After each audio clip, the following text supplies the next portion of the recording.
And then we're going to have the benefits all kicking in if we do about 10-15 minutes of training. Then already the benefits are kicking in. So you're going to improve your coordination, right? So your brain body communication. I'm going to fall gracefully while you're going down.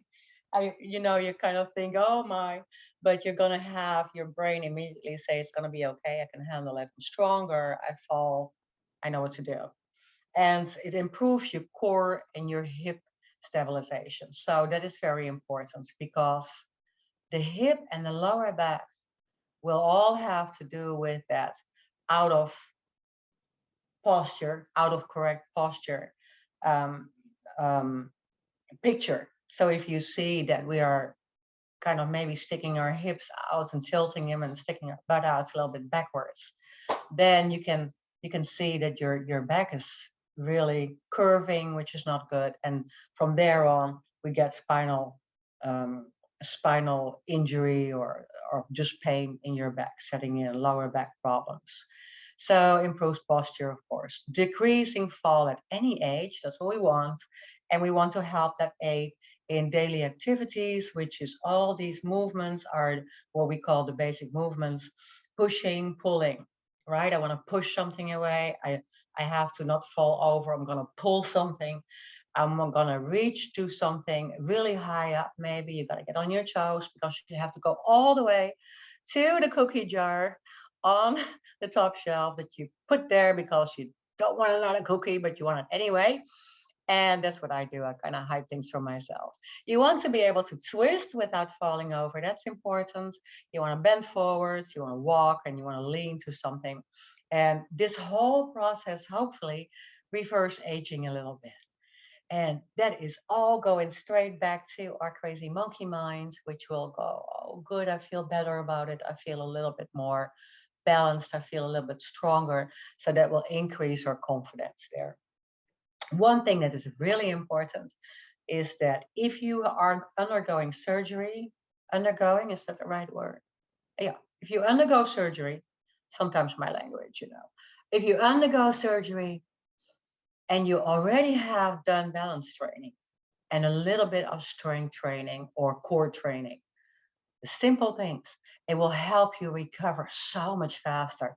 And that I can definitely attest to because I have had so many patients and clients and students that at some point had hip surgery or knee surgery or anything with their lower back, and they recover faster. The doctor said, well, that is great. And they said, well, I've been working out and I've been doing some training. And so that your recovery time is way faster, so it keeps you stronger.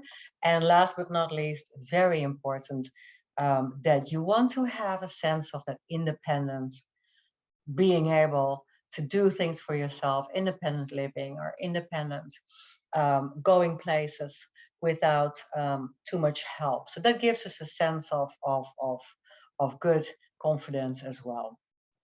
And it's always very good and strengthens your back, so it will prevent back pain and it will help arthritis. So even if you make the slightest little moves, especially feet, ankles, and we talk about hands and um, and movement another time. We can do some arthritis for the hands and wrist, right? That's really exercise for that.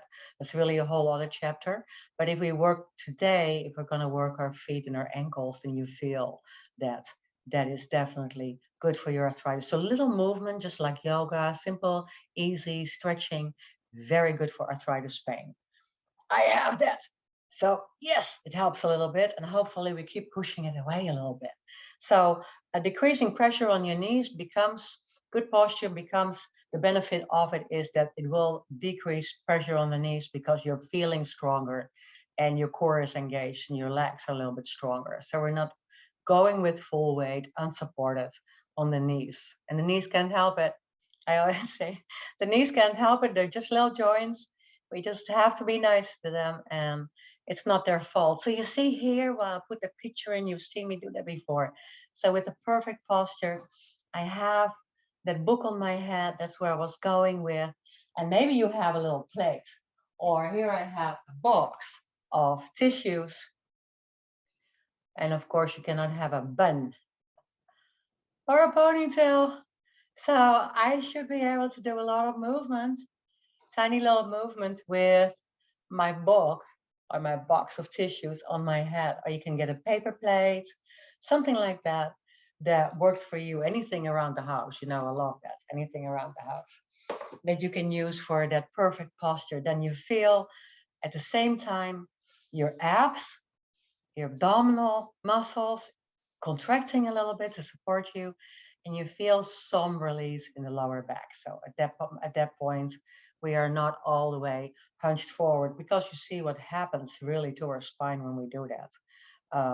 Too much forward work. And even with the kids, I've said that many times. Oh my, I remember high school, and the kids come in and they go like, well, we should actually go to a chiropractor. I said, what do you mean? Well, my back hurts. I said, I've never heard about a chiropractor when I was your age, right? And now they want to have a massage or a chiropractor. And well, I said no, but I said stand straight up. But here